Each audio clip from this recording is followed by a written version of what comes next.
Welcome to the 412th episode of the Jami Dulaney Plant-Based Wellness Podcast. My name is Jami Dulaney, and I'm your host. I'm a plant-based cardiologist and endurance athlete living in Southwest Florida. Welcome, and thank you for listening.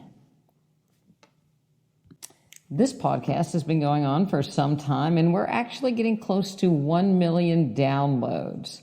So in honor of that, if you would send me a little email saying you're a long-time listener, how long you've been listening, I'd love to give you a shout-out on the next couple of podcasts. So let me know if you've been listening, and obviously share it with your friends so we can get to 1 million quicker. Addie Dulaney Mineridge and I are going to do a January challenge, Journey to Health. We're going to offer a 1-month membership. Typically, we have people commit to 3 to 6 months, depending on the level of membership. We're going to do a 1-month membership option, during which time we'll send an email out every day with a new habit for January and hopefully for the rest of your life. So these will be things that are easily accomplished. Every day will add up. So day 1 plus 2, day 1 plus 2 plus 3, all the way to 31 days of January with a new habit.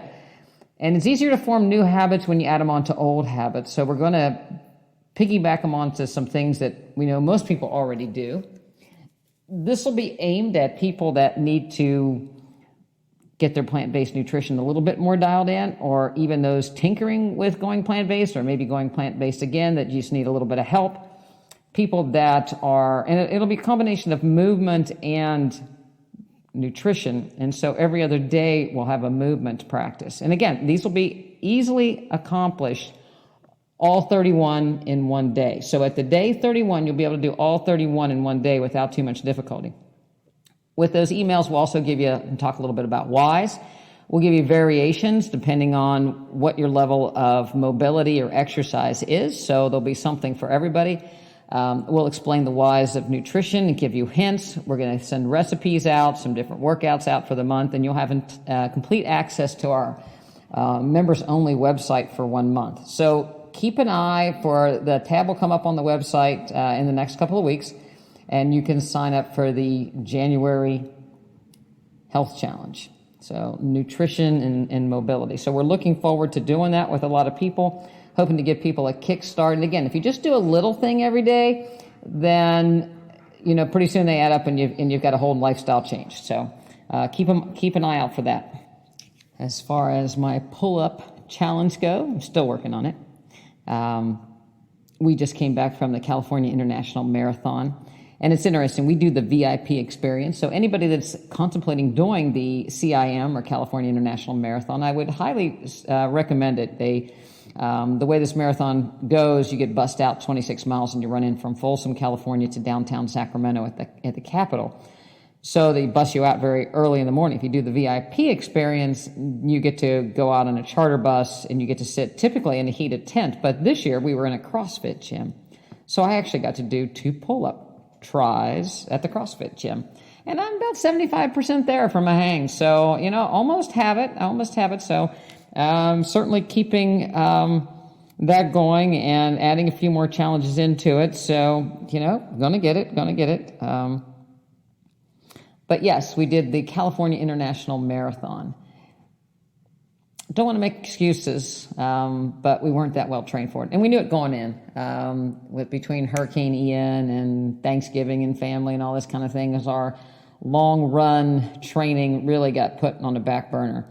And we kind of gave in to, we'll do it next week, and then something happened. So our longest run was actually the marathon in June, and then we did some 16s, some 18s throughout the summer, and then we did the swim run, and that was, about 15 miles, but broken up between swimming and running, and really nothing much after that other than 6 milers. So that is not a good marathon training plan.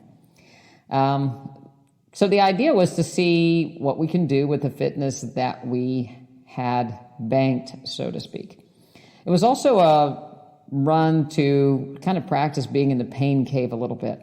So after having heard the podcast where the lady said, it doesn't get much worse after 26 miles when you're talking about a 50 mile, I decided to apply that to, it probably doesn't get much worse after 13 miles when you're not trained, so we'll just learn to see how much, we can tolerate. And the idea was to run to heart rate, so not to go out real fast expecting something that is not going to be available, and see if we can hold on. And the A goal was to be negative split, and the B goal was finish and don't get hurt and have a good time. We ultimately went for the B goal, finish, don't get hurt, and have a good time, even to the point where we were kind of looking for bathroom breaks. So we had 4 bathroom breaks. Michael and I ran together, and, it's like, yeah, go, I'll wait for you. Typically that wouldn't happen in a marathon. So, again, it became a little pedestrian, so to speak. We started out really good, first 13. Pace was adequate. I've been running since around 2000 marathons, and, there's always, when you read books about marathon training, they always say, you can go, your long run should be 2 minutes slower than what you're going to run in a race. I got to tell you, for me, I race like I train, and so I pretty much race like I trained. So my pace, 9:30s, 10-minute mile in the beginning, and then it slowed down from there. Got some cramps in my hip flexors, which is unusual, but I'll get back into that a little bit later. I'll take a side tour. We did a shakeout run on Saturday in the rain, 50-degree rain, with the Rabbit team. I am an ambassador for Rabbit clothing, and I really do like their products. So they had a group shakeout run, and then we peeled off of that and kind of went around the Capitol on our usual morning run. Got to go to our Sacramento farmers market and get some persimmons and look at all the different vegetables. And we got some pita and some vegan hummus and different flavors, and some other vegetables that we could eat in the room. And kind of went back and watched it rain the rest of the day. So we didn't do much, which is unlike me. So we kind of, okay, we're going to time change, going to sit around. And I think that sitting around and more like feet up, most of the afternoon really kind of got me in a not good mobility position for the race. So we got up and went to the race start. You stretch a little bit, but there's not really a whole lot of room or a whole lot of time, and so we took off. And so my hip flexors started really tightening up, and it wasn't like I'm throwing my back out or anything, but they were just really getting tight and annoying. And my nutrition was good. I was taking, a couple gels, which is 100 calories an hour. So we were really doing well with that, and they were sitting good. So that was good. I usually don't take electrolytes. I didn't drink that much water. We do a handheld 25-ounce bottle. It was cold, better than expected. It was supposed to rain. So at the last minute, I decided to buck up and go with shorts and a T-shirt and arm warmers, and that was a good call because it actually got a little warm early on. The sun actually came out, and then it rained at the end of the race, but not to the very end. So it wasn't bad weather-wise, but it was cool enough that I wasn't thirsty enough, and I didn't really push the fluids that much. But I didn't think I was that dehydrated, and I don't think I was that dehydrated based on the 2 bathroom stops. But nevertheless, these kind of muscle cramp spasms, so to speak, were kind of annoying and certainly slowing me down. So, one rule of marathon is don't do something that you haven't done on marathon day before. And, that's a good rule, but I often don't follow it, anybody that knows me. So there was a tent on the side of one of the aid stations, and the guy was handing out this stuff called cramp relief, leg cramp relief. And it's like, it's worth a try. So I'm going to go ahead and I took a little packet, and lo and behold, he said, put them under your tongue. It's like, all right. And I did. And geez, it wasn't too much longer that I actually was feeling great. And, I didn't have much in the way of leg cramps the rest of the race. I didn't have any soreness in my hip flexors after it was all said and done. My quads were kind of sore. I had some hamstring tightness, which is unusual for me, but my hip flexors were actually pretty good. So I don't know, would it have let up anyway? I did start using some of the electrolyte drink none on the side of the road, but I didn't take enough of that to fix anything, and I was fixed before. So this stuff is called it's a homeopathic remedy, Highland's leg cramps.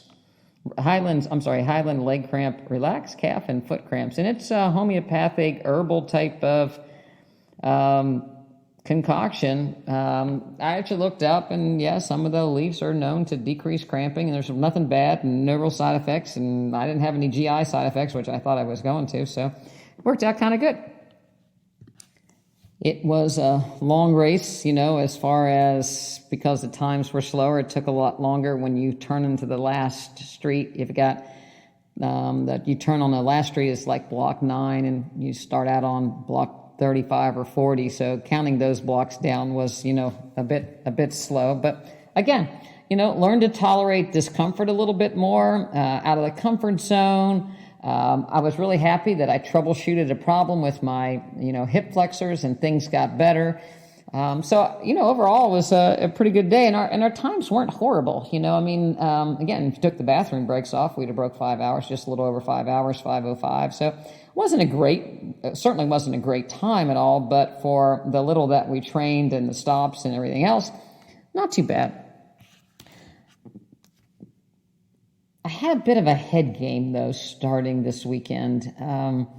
Again, I was looking forward to running and entering the pain cave, and that's all well and good. But when we went to the shakeout run on Saturday morning with the rabbit clothing team, it was quite apparent that we were probably in the some of the oldest people there, 2 of the oldest people there. Maybe there might have been somebody else our age if we'd looked hard enough. But for the most part, we were the oldest. And it's like, you hate to be into that age category when people are starting to disappear. And I know there's a lot of people my age out there that just weren't running, but nevertheless, you'd like to see, more people out there in our age group with the Rad Rabbit. But if you looked at the California International Marathon, there were 8,022 finishers. I think there was something like 10,000 signed up. A lot of people dropped because of the weather. In the 60 to 64 age group for women, there were actually 83. In the 65 to 69, 37. There were 3,256 females overall. And there were 75 to 79, there were 2, 70 to 74, 13. So certainly the curve drops off a little bit but it was a big race, so it was a fair amount of people in the age group. Certainly wasn't, the 1 or 2 like we had in the 50-person shakeout run, so to speak. But nevertheless, you start to think, is there anybody like me? The old Rudolph the Red-Nosed Reindeer, it's that time of the year, land of the misfit toys. But I'm kind of used to being an outlier. I've always been an outlier in what I've done, what I've chosen to do. Being a cardiologist and a woman, like 6%. Things I've done over my lifetime has truly been in the ends of the bell curve, more so than in the middle. So I would tend to be an early adopter. I guess I probably am an early adopter. I don't tend to shy away from things that aren't the norm or against the current. I've never been one to have to fit in to a ball. But nevertheless, as you turn older and your hair grows white, you wonder what the future holds. In my head, I feel 40. In the mirror, I'm 60. On the races and the roads, I'm more of a 60-year-old. But that doesn't change my aspirations or change my outliers. Obviously, eating plant-based nutrition, being a plant-based cardiologist is certainly in the outlier type of category. But I have to say that, I'm a person that everything happens for a reason. And, it depends on which way you look at things. As far as, are there diminishing numbers of people as we get older running? Are times possibly slowing down? Is there a time when I won't be able to? Those are all things you can look at or accept where you are. But there's also another way to look at it. And that's with who are doing great things. I know a 100-year-old person that's still running 5 miles a day. I have a member that's 88 years old, still running halves, an 80-year-old getting ready to do his second marathon. And today I got sent by a member of the practice, Linda Formica, and I'll share the link, a 96-year-old lady still doing gymnastics and very fit. I also today, like I said, everything happens for a reason, had an 80-plus-year-old member that comes in fairly infrequently because they're always moving around and traveling, but he came in just to kind of say hi, and he asked me a question. He asked me, do I look like a typical 80-year-old? And what do you think my prognosis is? And thank you, Dick Sprangle, for bringing that up, because we sat there and we talked about, no, he doesn't have many people to look at as far as inspiration. He hikes every day. He does calisthenics every day. He's very involved in his community. And he's okay being an outlier. He's okay eating plant-based. He and his wife enjoy what they cook, what they eat, how they feel, how they get around. And they're okay with people not doing what they're doing and not eating that way. And they pretty much let it go. These people are okay being outliers. They draw inspiration from other outliers. They don't moan about not being part of the crowd. And I think sometimes that's difficult, especially when it seems like it's over and over again, you're an outlier. I think that's what makes a lot of people not be plant-based or fall out of the different activities that they do because there aren't people like them. But I think it comes down to, what do you want to be? I think sometimes we like to move the bell curve. We would like to make, and there's I can't remember the guy's name that wrote a book, but it's basically, early adopters, and then there's this chasm or this area where there's people are waiting in the middle of the curve, so to speak, waiting to see if the early adopters fail or succeed before they dip their feet in the water. And so there's a little fraction of that middle big part of the bell curve such that could be sucked into being an early adopter or an outlier, so to speak. But for the most part, that curve really never changes. So I guess the reality is that curve's not going to change, and there's no real reason to try to make people change. So you have to learn to look for the outliers like you are, especially if you're eating plant-based or you're doing endurance athlete, into the golden years, so to speak, or the silver years maybe.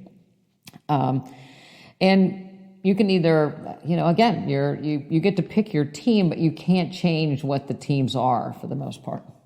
It's kind of like going to a football game and having, the visiting color on, or, the different color, but you're sitting in the other stands, and so there's a sea of red and you happen to be yellow or whatever. And you say, it's okay, I'm okay rooting for, just a good game, but you don't really ever fit in because you're just not on that team. So you have to decide what team you want to be on. I think a lot of my frustration comes from, I'd like more people to be on the team. And I try to kind of drag people kicking and screaming sometimes when I should pretty much let everybody decide what they want to be and look, again, for the outliers. The problem is it's your health that is a concern, and my whole job is to make people healthier. And once you know that there's a better way, it's hard not to want to share and hard not to want to have people give it a try. And it's not easy being an outlier, so you need help. And so that's where we come in as far as wanting to provide education on the why, so that more people might see that there's an option. Because I think sometimes when you're in that big group in the middle, you can't see what the outliers are. There's too many people in the way. So you can't see what life's like being healthy, being active. You just see so many people around you that, have aches and pains and are on medication and are going to the doctors and, doing things that you sit down or barely move and never getting your heart rate up. And you assume that things are supposed to hurt and, on and on and on. Because you can't see the outliers because you're so stuck in the middle. So those are the kind of people we like to be able to say, hey, there's a better way. You want to try it. We're here to support you. But it doesn't have to be, we'll meet you where you are. you don't have to be part of the outliers. I think society, the medical community, would like people to think that, again, most people are in the middle. There's nothing you can do. Age is about getting, poor health as you go, and you're too far gone. I think a lot of people might think that, they're well beyond what you can turn back, so to speak. And certainly as people age, that curve of declining health starts to get steeper, and the slope down to ill health starts to get more slippery, and you have to work harder to stay where you are. It's, I have to do mobility exercises, your metabolism goes down a little bit. You don't need as many calories when you've lost muscle and bone mass. You have to fight to keep the muscle and mass up. So it's not the easy path by any stretch of the imagination. It's kind of like there are two rides, the lazy river ride, where you just kind of drift on and things come as they are, and you're just kind of part of the traditional society, medication and decreased mobility, take the cart, instead of walking, get an electric bicycle, so to speak. Or you can ride the rapids, and stay in the boat on a wild ride and hang on with all you've got and work to work to make it good. Personally as an outlier, I think it's much more fun to do something like that. You have to look a little harder for people that are outliers like you, that are motivators, and, not look back into the big, giant middle of the curve. So in coming to I'm going to have more podcasts before the end of the year, certainly, but, things that I've learned and people that have inspired me over the last year, certainly members of my practice that are doing great things. But, again, the German lady that are still doing gymnastics, Jenny McCall, the Ninja Warrior. I interviewed Bob Becker, who did the Death Valley 135-mile run at age 78. Certainly we have an 86-year-old half marathoner, an 80-year-old marathoner, and, a 100-year-old vegan that had colon cancer, decided to go, actually got colon cancer in his 70s, decided to go plant-based, and running now at 100, about 5 miles a day. So there are people out there, you just have to look for them, and we have to look for who motivates us and know where we want to be on the curve. People that I've had the pleasure of interviewing this year, there's been slogans, motion is lotion. Ken Clover of the Leadville 100-mile run, he says that you can do more than you think you can. A middle-of-the-pack ultra-marathoner that says, doesn't hurt much more after 26 miles. Why not me? Do hard things. These are all slogans and words that people live by, that are actually doing these things, that are the outliers, that are doing great things and living life to the fullest. With the hurricane and watching the plants and the animals come back, and the resiliency of Mother Nature, and the resiliency of people in my community that have had to endure extreme hardship. Certainly resiliency and being fit trumps dependency and being unfit and unhealthy any day. But that resiliency takes hard work, and it takes an effort, and it takes being okay being an outlier a lot of times. I think sometimes people are afraid to fail, wonder if it doesn't work. I guess my answer would be wonder if it does work. And you'll never know if you don't try, and there's certainly fun at doing and pushing to the limits and seeing just how far you can go, because I truly do believe we can do more than we think we can. Sometimes you don't go as fast as you think you can, but you can do more than you think you can. There was a recent study in the Journal of Nutrition that looked at people who do high-intensity exercise that have cancer have a 72% less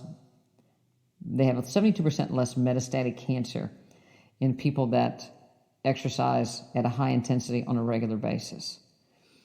How many people with cancer do you ever think hear that at an oncologist's office? If you put that up against most chemotherapy drugs, how do you think that would pan out?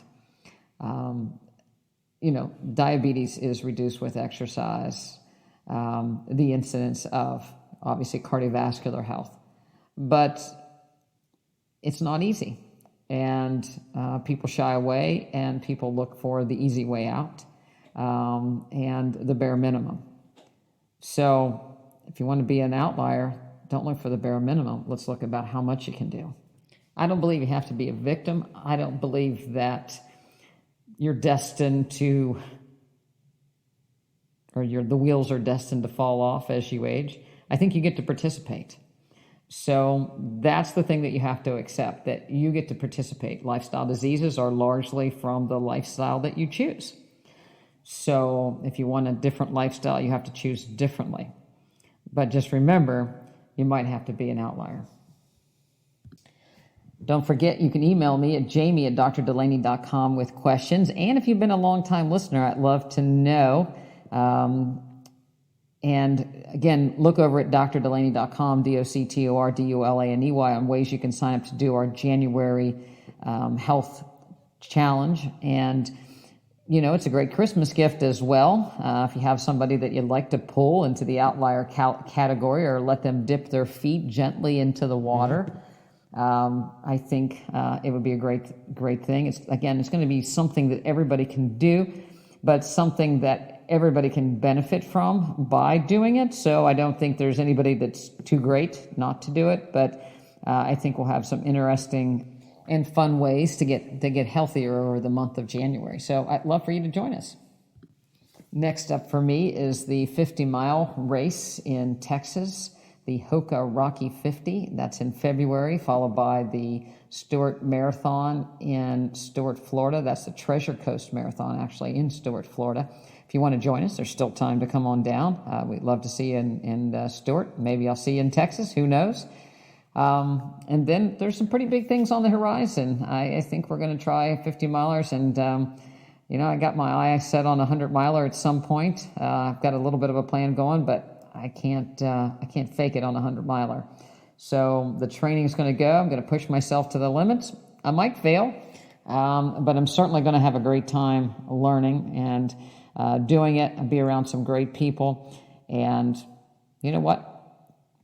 The weather's just fine here with the outliers, and there's a lot of positive people over here. So if you're not an outlier and you'd like to join us, come on over. We'd love to have you. Thanks for listening.